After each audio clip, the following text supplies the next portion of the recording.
Tem gente que falou que sim, agora sim. Então eu tenho que me acostumar com tudo. I have to get used to everything, and I think you have to do that too.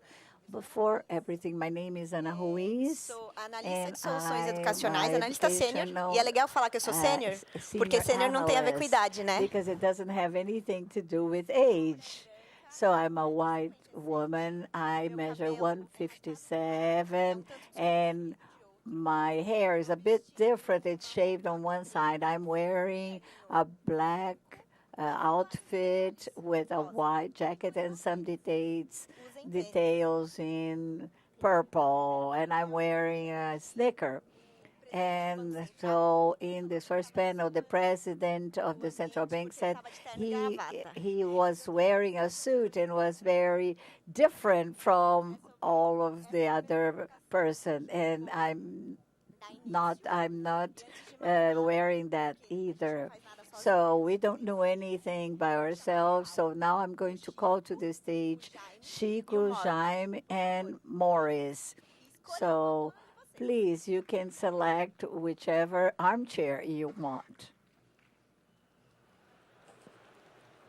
E como a gente tem que falar de protagonismo. We have to talk about female protagonists. I'm going to call somebody who is very special, Jackie.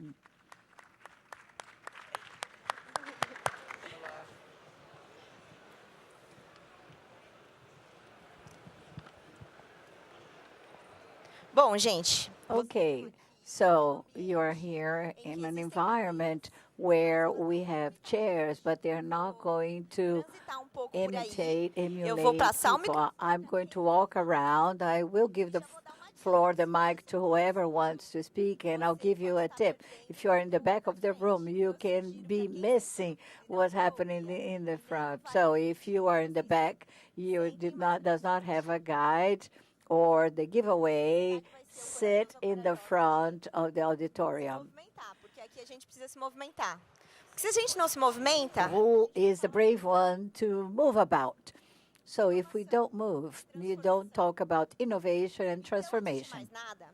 So first of all, I would like to introduce by talking about these dynamics, and I'm going to introduce the 3 points that make the connection for this panel. The first one, the anti-ageist. And ageism is the prejudice against age, any age. The WHO classifies the ageism in 3 dimensions. First is institutional. Sometimes the rules, the institutions practice the ageism, and unfortunately, they are part of society. The second one is interpersonal. You know, when you tell a person, you say, no, you look so good for your age, based on your age. I like confirmations. Has anybody said that before? Or when you say, oh, you are too old to do this. But the person can be in the 3rd dimension, which is the the self-managed dimension. Sometimes you perform that against yourself when you say, no, I think I'm too old to practice sports. Oh, this back pain, this is something that old people feel. Well, I can no longer do that or participate in an exchange program. And talking about an exchange program, to start talking about this in more depth, I'm going to talk to Chico. And you understand that he is 20, and I'm in my 30s. Some people have 40, another one is 50, and the other one is 60. So we have to say that ageism is in all stages of our life, including WHO brings the ageism since childhood. And to learn more about this, read our guide. Before that, Chico, thank you. You have the floor. Can I remain seated? My name is Chico Man. I'm 20 years old currently. Well, Estou morando na China and I'm atualmente. living Eu in estudo China marketing right now. I studied marketing Chinese University of Hong and Kong. at the Chinese University in melhor Hong Kong, faculdade which do is mundo. the second university of the world, according to Westworld. Before that, I finished high school in the U.S. Between this period of studying there and applied to this university in China, I worked for 1 year at Brunel Partners, who is the allocation of alternative investment in Sao Paulo. When I arrived in China, I had a culture shock. What people say about China and the reality is completely different. Here in Brazil, people tend to have a negative opinion about China. When I got there, I saw it was different. Talked to my mom. I said, I see this discrepancy. And she said, why don't you start a profile in Instagram? I said, great, good idea. And I started an Instagram profile showing how things work in China. And I had a good engagement. Now I have 14,000 followers. It's small, but it's progressing. And in my school or my university invited me to be part of an event to act as a host. And it was an event for 5,000 people. It was very good for my city, Shenzhen. And several newspapers started inviting me. Now we have the Osaka Expo. I went there and I was in China Pavilion. And I had many opportunities. Now I'm on vacation here. I've just finished my first year in college, and I had the opportunity to come here to talk about this really cool topic. I would like to talk about ageism and talking about my father who encouraged me to go to China. He's 52. You would assume that a 52-year-old, but he was educated in the 70s, 80s, would have the impression of China as being a dirty, a communist, and poor country. But in fact, he's a guy that at this age, he was the person who said, and he keeps abreast of, say, we call him Google. Anything you ask him, he can talk about that topic for 30 minutes until he stops. He says, China is doing very well. You have to go there. And he convinced me to go to China. And this brought me some reflection, being an age that would limit, to think as a person in the 50s. So he thinks differently, and he made me think that the things you think make you think different from your age. This is not only limited to the mind and physical. He's 52, and he's more athletic than myself. He wakes up at 4 a.m. to paddle. A month ago, he did 500 kilometers competition, in contrast with my uncle, who is younger, and he is considered to be the brother of my grandfather. Your appearance talks more your life than your age. And now bringing this view of AI, in China, I have had the opportunity to learn a lot with a guy called Tomás Machado. He has been in China for over 20 years, and he has a consulting firm. And in the first contact, he said, Chico, how you make a presentation or for professional or school purpose? I said, I use Canva or PowerPoint. And I forgot to say, he's 59. Let's say he's 60. A 60-year-old guy was a person who introduced to me an app that you use that uses AI for your presentations in 2 or 3 minutes. This was fantastic. How can I see a person 3 times older than myself is teaching me things that, in theory, should be teaching him. So he made me think that my grandmother, she is Spanish, and after the pandemic, she started teaching 100% online. Sometimes we have to help her with the computer, but in my family, people use AI even if they are older, and breaking the paradigm that there is an age for people to do things. And so I talked to this Tomas, and we have established a good relationship. And I told him, you are 60, but you're talking about plans within 10 or 15 years from now. And I said, you don't sound like a 60-year-old person. And this made us think about longevity. If you have a 60-year-old person at the end of the 19th century, the only thing he would do was to write a will. Now, the longevity was very short. Now, when a 70-year-old died today, you become very sad because you think, oh, this person would have a lot to be done. What we do today to include the senior citizens, not only benefit them, but benefit ourselves today in the future. Because in 2050, the people who are going to enjoy the benefits of what's done today are ourselves. Longevity is something that all of us luckily will be part of. So it's very important to have this mindset. I have always loved to talk to older people. I don't know if I say that I have, I have excellent relationships with my friends, grandparents. I don't stay usually with the young people, but I love to talk to the older people. And I've never had this prejudice, say, oh, this guy is too old. I've always thought that they can add a lot and bring this to my course, thinking about that one of the economic principles is the exchange are always beneficial to both sides. It's wrong to say that a 20-year-old is like one who is 60.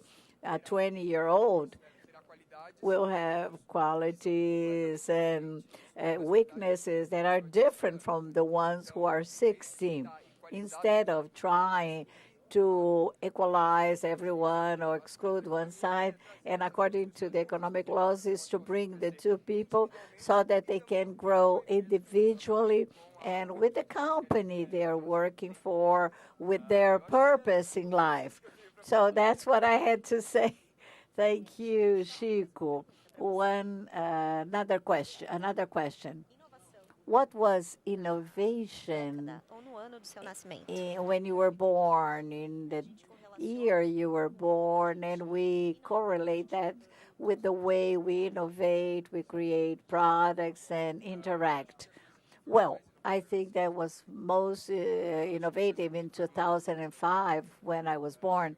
The most innovative thing in the decade I was born was the creation of the computer using your hand.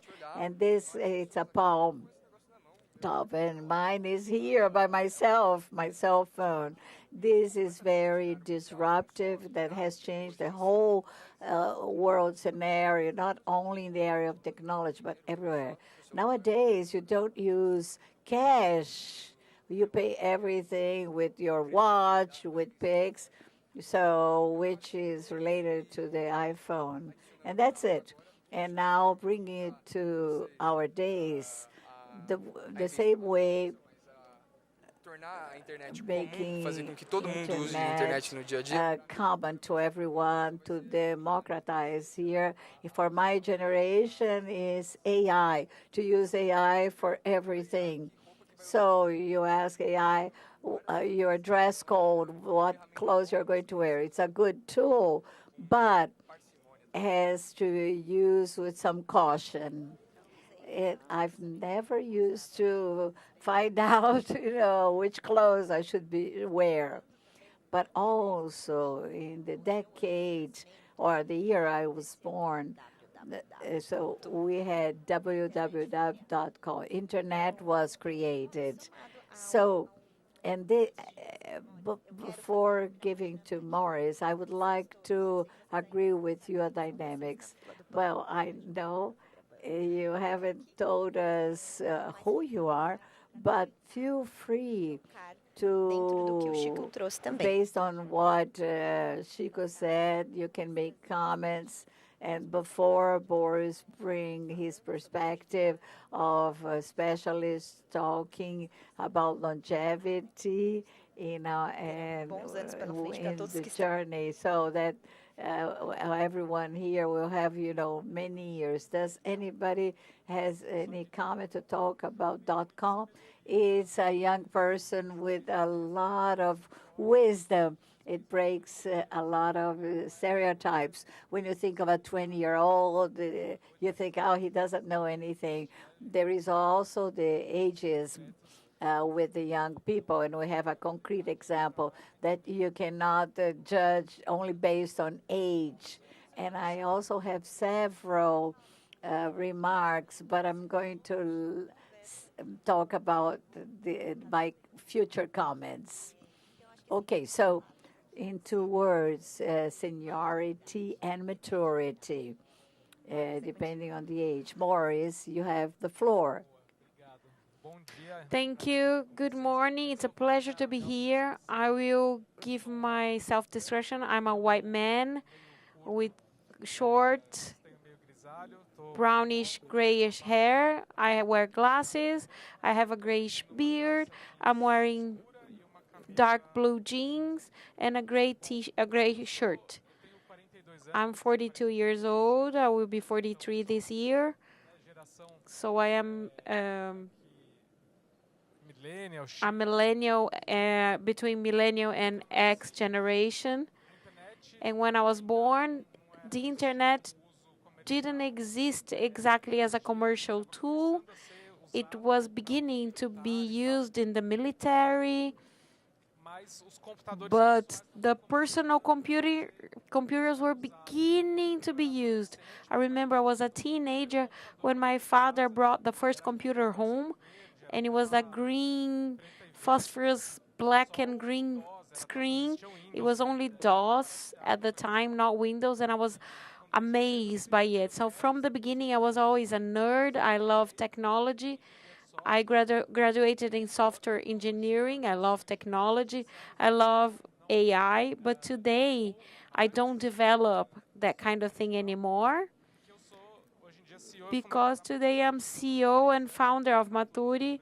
I created Maturi in 2015 with a website with vacancies for over 50 people that need a job.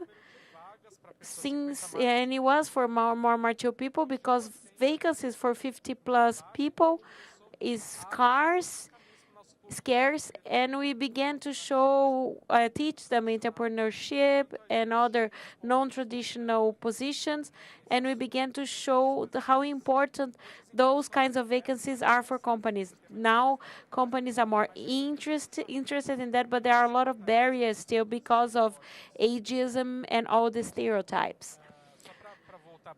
Just to go back, when I was 30-something years old, I decided to look at that. And I was inspired by my grandmother. You mentioned your grandmother. She worked until she was 82.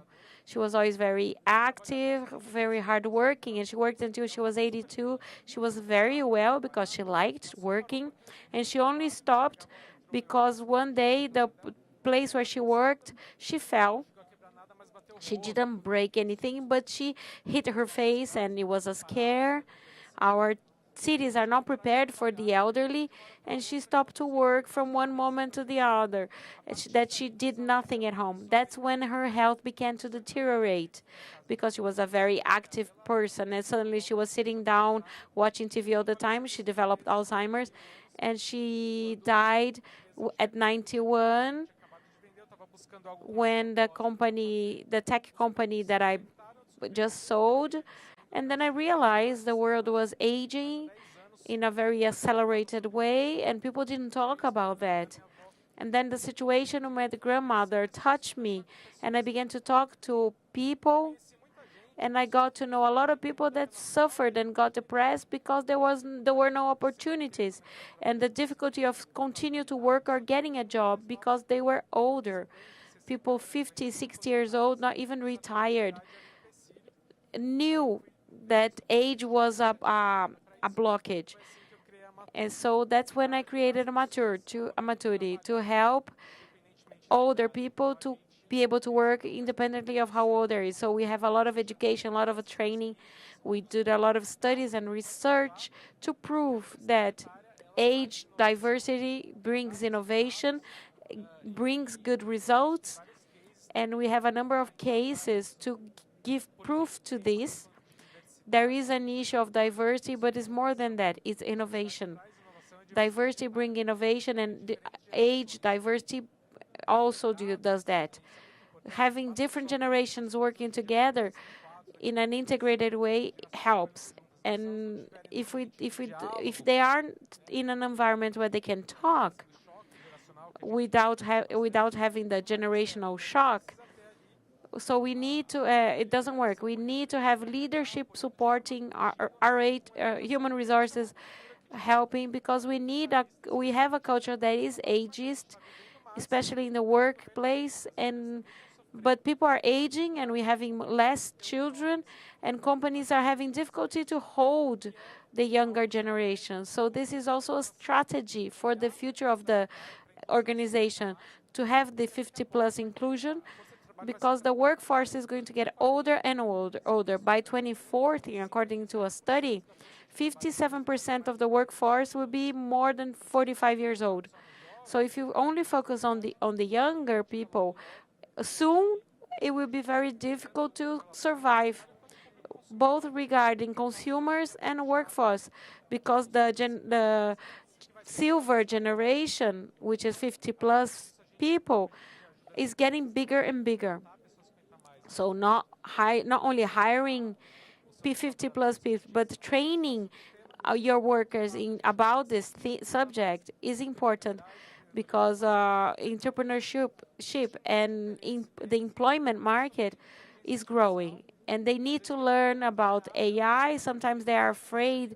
They say, "Oh, AI is not for me." They are scared, and we show them that no. On the other hand, when you have the resources and experience, AI is an advantage. You can ask questions better, you can analyze the answers better, and this helps with innovation and the exchange with the younger generation. So people have been very interested, and we have been bringing this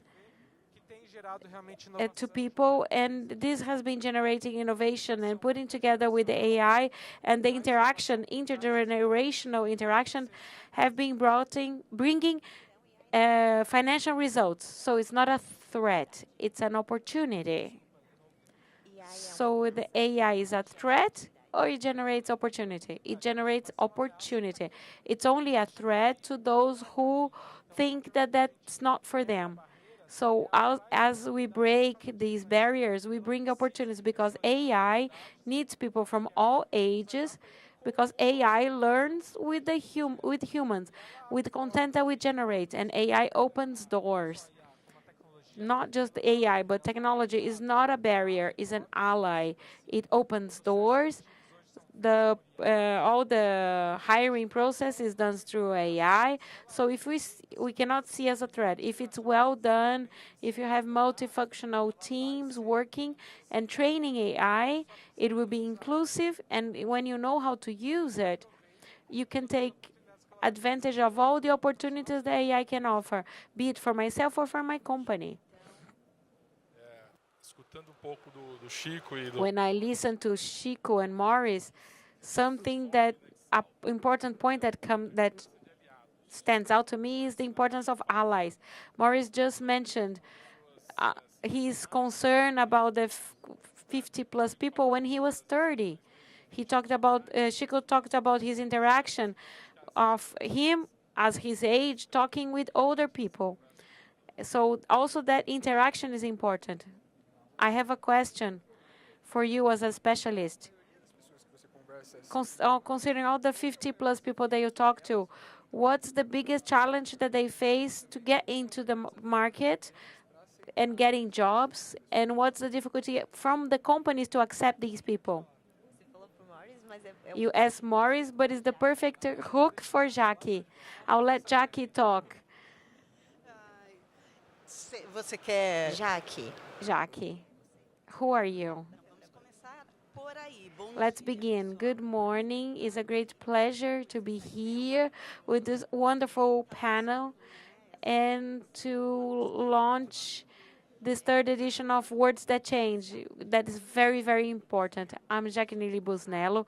I am responsible for the diversity, care, and inclusion for Bradesco Bank, and also coordinated for a consulting group of diversity in FEBRABAN.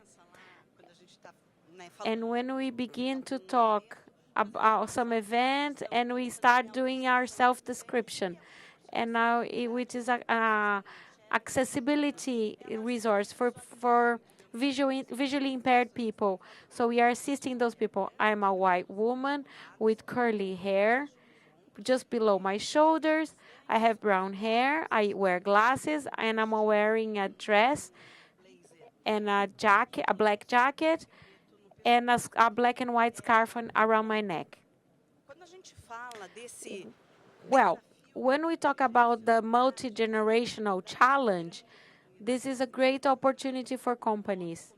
As Morris mentioned, we have 4 to 5 generations in companies today working together, and that is, in fact, a golden opportunity, because we believe that diversity opens opportunity for innovation. And we have different perspectives, different experiences. So having all these generations working together in an integrated way, as Morris mentioned, that Chico also presented, is in fact an important added value. And I think that when we talk about the challenges for organizations and how they can intentionally break the barriers and obstacles and biases, we go through this valorization of multi-generation. And I'm going to talk about cases that we have in our bank. In Bradesco, we have longevity, multi-generation as strategic pillars. When we talk about inclusion and diversity, we recently reviewed our strategy, and we have 5 pillars, and one of them is this. And like this, we have this discussion in all levels of the organization, not in only human resources, but in business, marketing, advertising, and so that we can have and address all the issues for all ages. We want people that work with us, that consume our products and services, see themselves in our bank and what we offer. Also, it's about intentionally creating environments, and then we're talking about training, literacy, and initiatives like this that all companies can use to encourage conversation, talking about biases, ageism, in a way that we can create an environment where people understand how important, especially about, also including paying attention on how they communicate. It's also about having space where you can discuss this kind of thing. Something that is interesting in our bank, we have a group of intergenerational affinity where you can vibrate, where you can be within a business space, in the corporate space, coordinated by our colleague Luis Cinzento, and he began to grow. The organization embraced this group as part of the institution and in its governance, and is almost 1,000 members, a space where they can discuss things, talk about challenges, suggest solutions, and this all goes through the idea of creating a safe space. We can talk about process review when we talk about the landmarks in the life cycle of an employee, from the selection the development programs, promotions, until the closing of the cycle. It's important to be alert to that. For example, ages, criteria makes no sense. We bring people based on their experience, and the removal of objective and subjective of the selective aspects of the selection process, since we are considering the experience in all aspects. And it means, we are considering people, for the leadership positions. And this review is very important, especially the way we say, the way we communicate based on the hiring process, how we communicate inside and outside people, and putting image of the 50-plus people in a participative way, being part of the company and contributing towards the proposal of that communication. And finally, I think that people development is crucial. So Morris mentioned that, and also Chico, and you say people are different. A 50-year-old and 20-year-old have different experiences, but they may have, some different markers. But it's important to understand that, and they should be accessible to everyone, be it for leadership or soft skills. And when it's the case, we can make some tweaks. For example, we have inside Bradesco is the Unibrate, the corporate university that has a portal. We have a vocation to talk about money, financial education. We have some primes of financial education geared to the young audience of 50 plus, recognizing that they have different specificities that should be taken into account. And within development, we have this intergenerational space, how we learn from each other.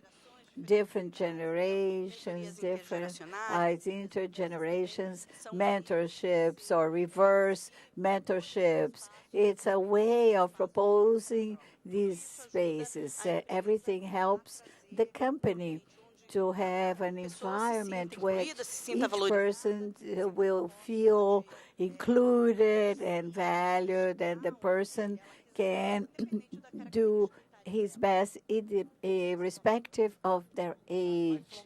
So this is lifelong learning, the continuous learning. It's not only for the young people. We have research that say that as of an age, some people are no longer invited to participate in training process, and these people start being outdated. It has more to do what the person does than the age. And if you have an 18-year-old who doesn't want to do anything, just have fun, and this person will be very hard for her to get a job. And a 60-year-old, and yesterday I watched a video of a 65-year-old who had just graduated from a nursing course. He started when he was 61, and he suffered a lot of prejudice. People saying that they would have to carry him. He would be the first one to give up. He was able to complete his college education. It shows that people decide whether they will be apt or not to do a few things. And we have to police ourselves. And for example, I have a bias of not having, for example, an older person in an agile team when we talk about tech development. And we have heard many people telling each other or to myself, I was born in the 70s. I'm 52 years old. And people ask me, don't you think you should be retiring?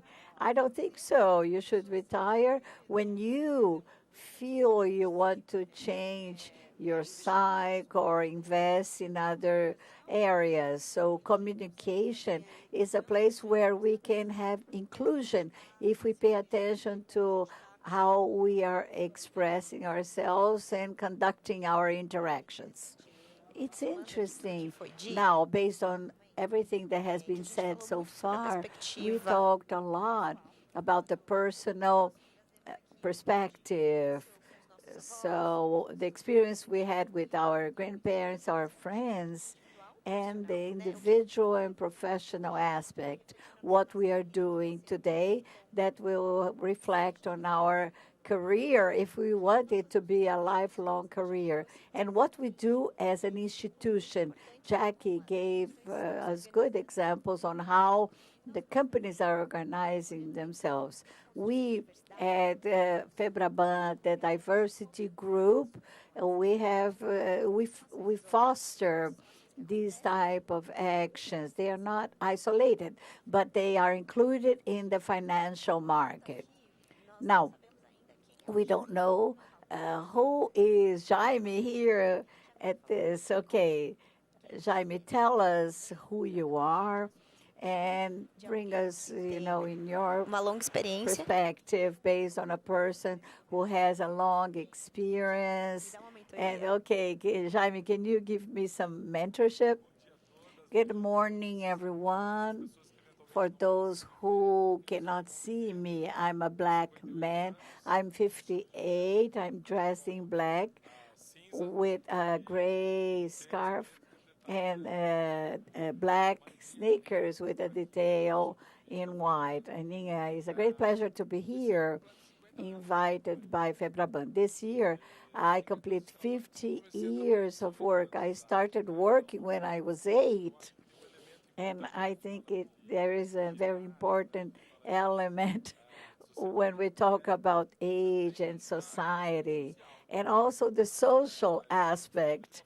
Now, coming from a very poor family from the outskirts, work started early on. When I think about 58, and I have worked for 50 years, you see, this was a long experience, but I had a generous career opportunity, and I can see myself in Chico's age, Boris, Jackie's, and Anna's age. And it's wonderful that each age has some high aspects. Last week, I had an interesting experience.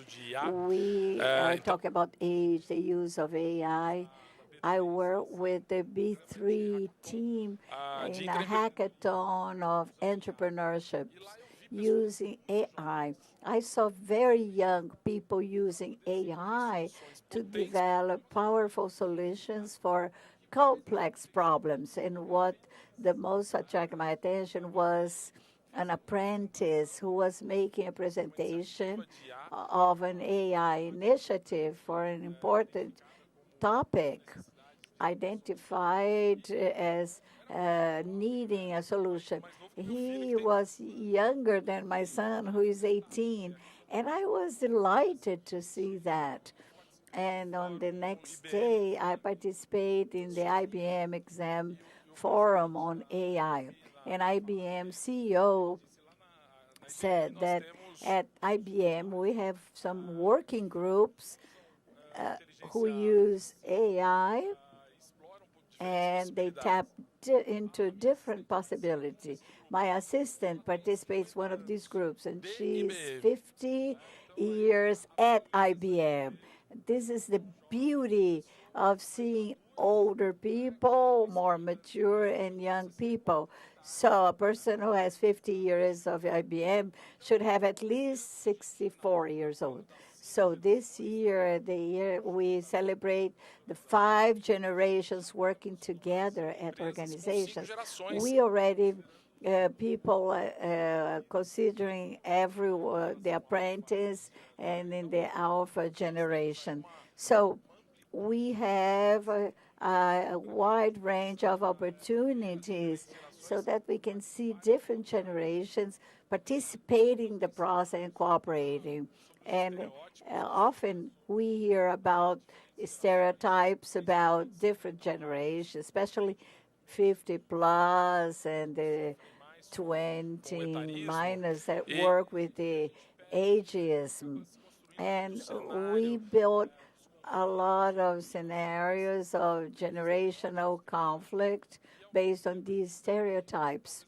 And sometimes we miss the opportunity of building a dialogue among generations. And many companies are aware of that. Jackie talked about Bradesco, and they understand how we maximize the work of different generations together.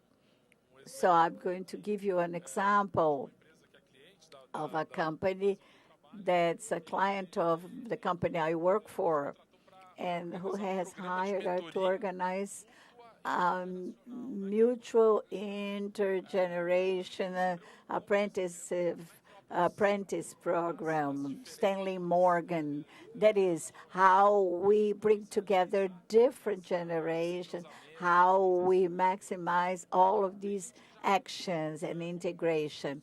As Maurice said, the majority of the population in the professional market will be 40 or 50 plus, and we need to understand how we keep these professionals inside the organizations and they receive and welcome the new generations to gain experience.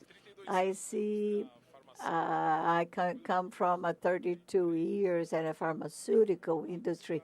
When I was 53, I was invited for an early retirement.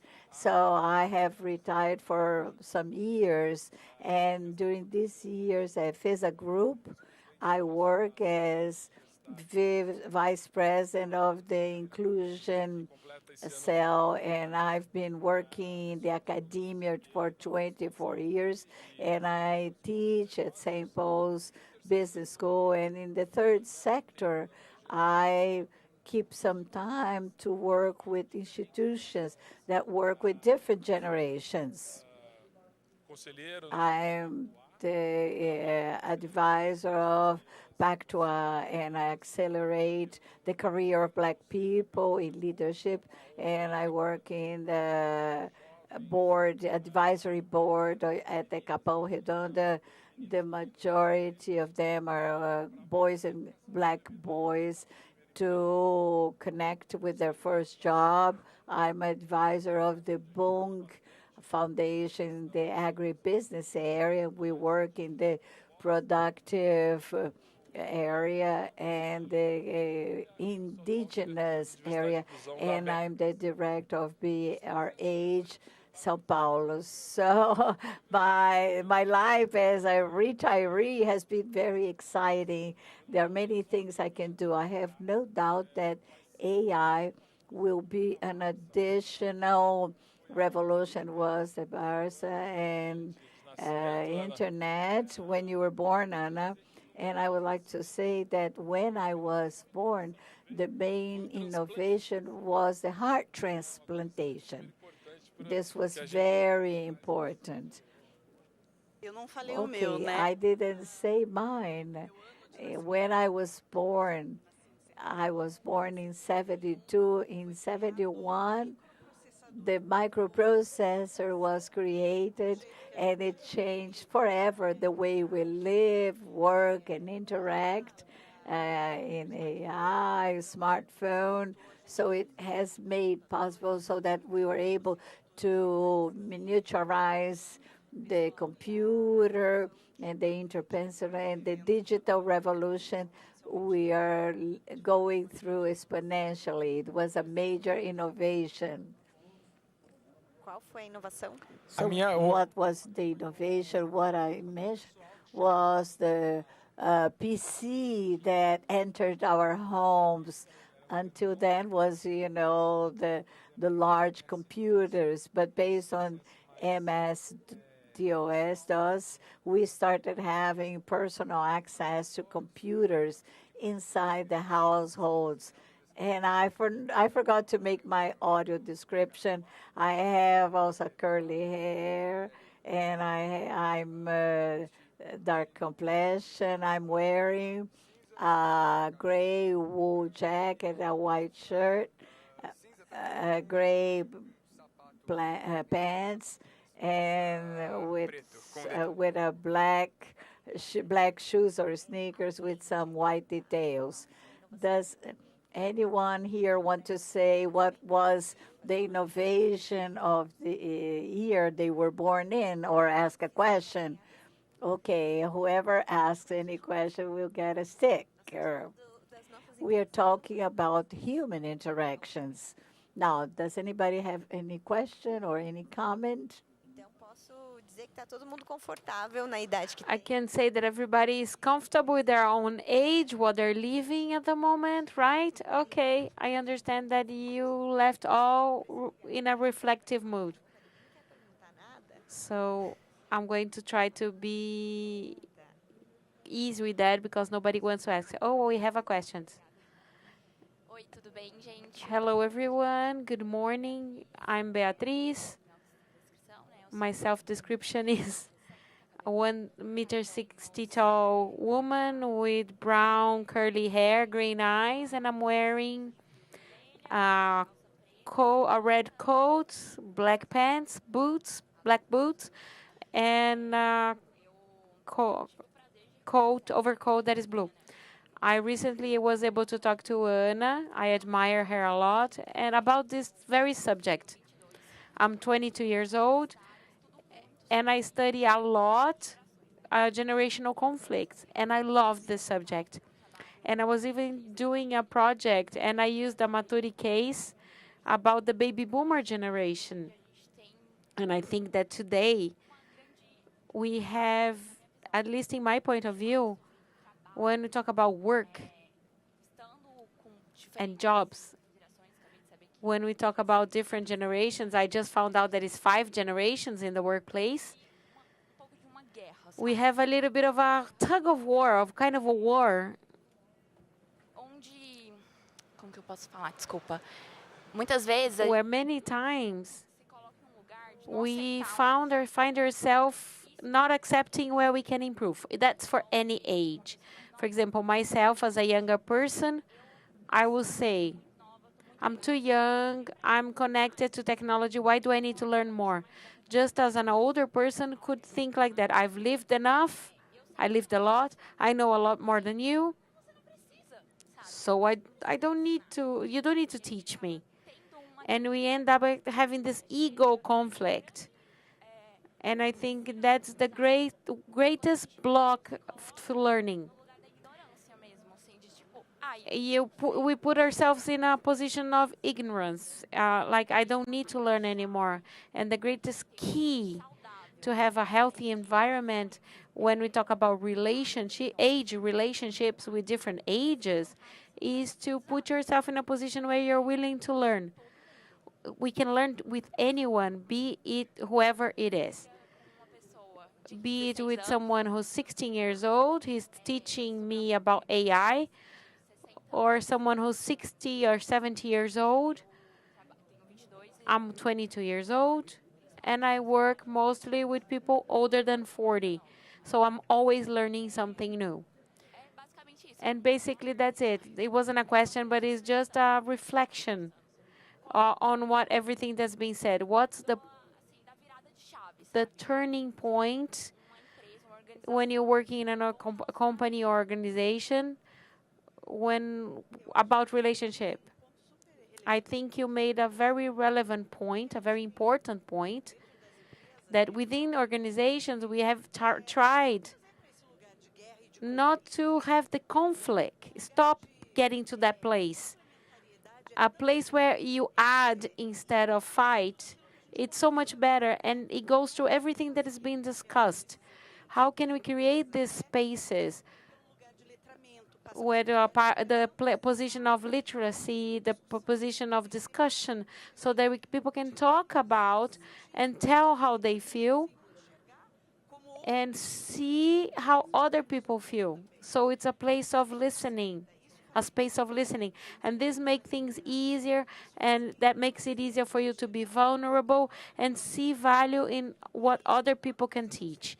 And when you are able to get to that space, as Jaime mentioned, the issue about mentorship, intergenerational mentorship, these discussions are wonderful places, especially for those younger professionals mentor the older professional. And in reality, everybody's mentoring everyone because everybody has something to teach, be it experience, on experiences, or being able to see the other person's experience. So in the point of view of organizations is to foster and create these spaces where people can connect.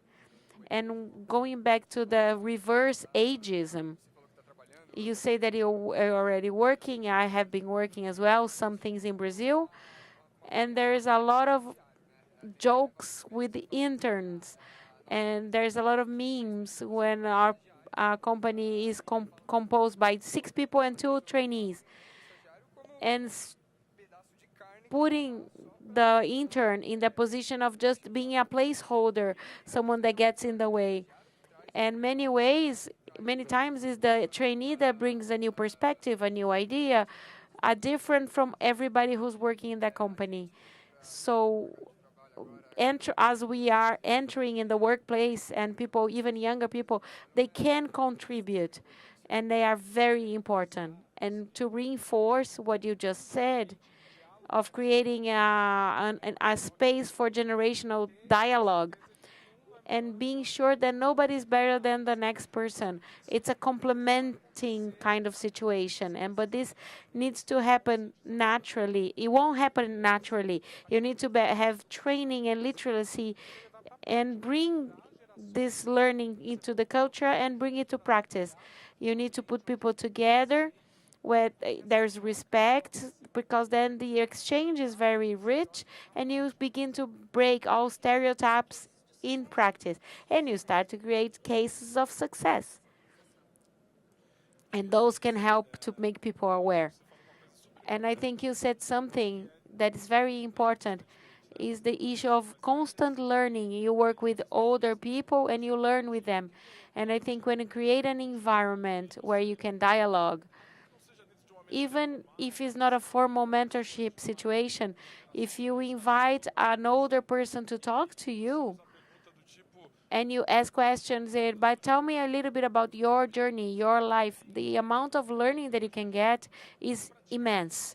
And we can practice that every day, and practice it every day, as you mentioned. And you have to do this, not thinking just about being employable as professionals who are present here, but with intention. If we have the intention of indeed listen to the other person, think about what we say and how we say, we put ourselves in a position of being here to rethink our lives, rethink our careers, and being open. Thank you, Bia, for talking, speaking up, and this connects with what we're proposing and what we presented so far. We talk about a little bit of the guide. It's a work that began in the classroom when we realized that some ways that people speak, instead of bringing people closer, they push people away, and they don't bring any learning. And we started to change that, especially with people like we have here, people with different ages that can contribute and teach. And as we are here, how we could break this bias and this distance, and also to provoke people to think about how and what they say, and how those words can hurt other people and ourselves. And within the chairs that you sat, whoever sat closer to us, you had access to the guide, anti-ageism guide that we brought to you so you can know more, and the first guide for bias. The second guide that we created last year, and anti-racism, but they're available digitally. And we have a few here. Speak up if you would like one. And please access the digital version as well. And inside the package that you receive, there's a gift voucher. And this is very symbolic because it's related to the movement that we want. You all have a cup next to you. Jackie, your cup is here. And this cup is an invitation. Invite someone to have their preferred drink, in my case, special coffee, and talk about that. Can I make one last reflection? I would like to say that differently from other prejudices, like, for example, homophobia, usually people who are homophobic aren't part of the community. Of course, there are exceptions, but generally people who are racist are not from that ethnicity. But who are the people who practice ageism? That's a reflection that is very important. In truth, we all do it in all ages. Even myself in China, I was in a situation where I had to go to the hospital. And I went to the hospital and I saw someone my age. And I looked at him and said, come on, how can someone my age be my doctor? And in the end, he was very good. He looked and saw the problem and said exactly what the problem was. And also someone who said in the beginning, the people who limit themselves, they think, oh, I'm 60 years old, why should I do this? I've already learned what I needed to learn. And this is the less thought, that don't think about ageism that other people practice and you have to fight against. It's something that begins with everybody and everyone's practice. It's transversal. It goes through everyone, independent of gender, race, and the younger generation need to embrace this cause, because if they don't fight ageism today, they will suffer later on. It's a cause for everyone, and I agree completely with what you said. Anyone has one last comment? I have a comment that when I was about 25 years old, I had the privilege and luck to hear a presentation by Rosa Ben Hoft as a career specialist. And back then, I was starting my first managerial position. I was so happy. And she said that when we begin very young in our career, when we reach around 40, we will kind of be depressed that we don't have anywhere to go because there's no position of president, a director for everyone. And I thought, oh my God, what will I do? And she said, there's no problem as long as you think about your next careers. Because of life expectancy today is around 75 years old, it's interesting to think, as Chico mentioned, we will go through all ages. If we're lucky, we go through all ages. So, and most people in the younger generation will reach about 100 years old. So we need to think about our current career, but we need to think about the next careers. Whatever age you are, think about the next career or next careers. It's a good reflection on age. And to complement to this, we need to continue being curious and humble, to always look for new things, because maybe what you do professionally in 10 years is something that you had absolutely no idea, and you do something completely different and you could never even think of. So if you have this movement of being humble, curious, and adapt to the new is extremely important. And digital literacy and it's something that is coming to everybody, and the older generation needs to be included. But the organizations also need to have the continuous literacy and inclusion environment, so that because everyone has a lot to add.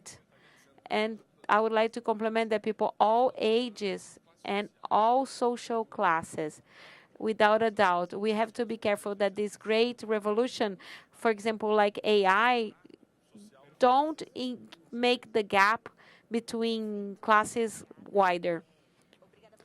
Thank you. Thank you to all of you who stayed with us all the time.